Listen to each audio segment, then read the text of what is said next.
விழுப்புரம் மாவட்டத்தில் பிளக்ஸ் பேனரில் நண்பனின் பெயரை கேட்காமல் போட்டதால் ஏற்பட்ட தகராறில் சக நண்பர்களே இரும்பு ராடால் தலையில் அடித்துக் கொன்ற சம்பவம் பெரும் பரபரப்பை ஏற்படுத்தியுள்ளது. சாதாரண பிளக்ஸ் பேனர் விவகாரம் கொலையில் முடிந்தது எப்படி?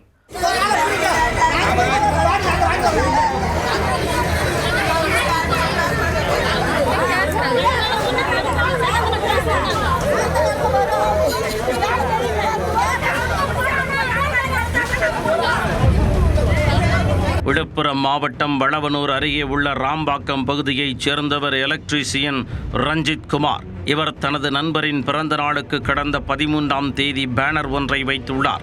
இதில் மதன்குமார் என்ற நண்பரின் பெயரை அவரிடம் கேட்காமலேயே பேனரில் போட்டுள்ளார் ரஞ்சித் குமார்.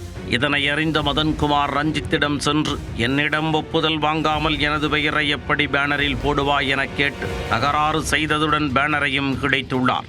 இதனால் இருவரும் ஒருவருக்கொருவர் தகாத வார்த்தைகளால் பேசிக்கொண்டதுடன் சண்டையிட்டுக் கொண்டுள்ளனர். இந்நிலையில் மதன்குமார் தனது நண்பர்கள் 8 பேருடன் சொரப்பூர் ஏரி பகுதிக்கு சென்று மது அருந்திக் கொண்டிருந்தார்.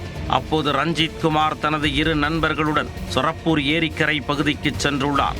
மதுபோதை வெறியில் இருந்த மதன்குமாரும் அவரது நண்பர்களும் ரஞ்சித் குமாரை மடக்கி தாக்கியதாக கூறப்படுகிறது. பயந்து போன ரஞ்சித் குமாரின் நண்பர்கள் அங்கிருந்து ஓடிவிட்டனர். அவர் மட்டும் தனியாக சிக்கிக் கொண்டார். இதையடுத்து அவரை சுத்து போட்ட மதன்குமாரும் அவரது நண்பர்களும் இரும்பு ராடால் ரஞ்சித்தை சரமாரியாக தாக்கியுள்ளனர்.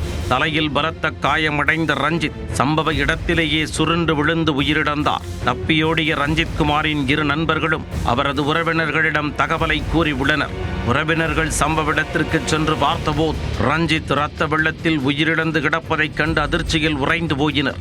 தகவல் அறிந்து சம்பவ இடத்திற்கு சென்ற வளவனூர் போலீசார் உடலை கைப்பற்றி விழுப்புரம் அரசு மருத்துவமனைக்கு அனுப்பி வைத்தனர். 8 பேர் மீது கொலை வழக்கு பதிவு செய்து குற்றவாளிகளை தேடி வந்த போலீசார் சுரேஷ், அறிவுடை நம்பி, மதன் ஆகிய 3 பேரை கைது செய்துள்ளனர். தலைமறைவாக உள்ள 5 பேரை போலீசார் தேடி வருகின்றனர்.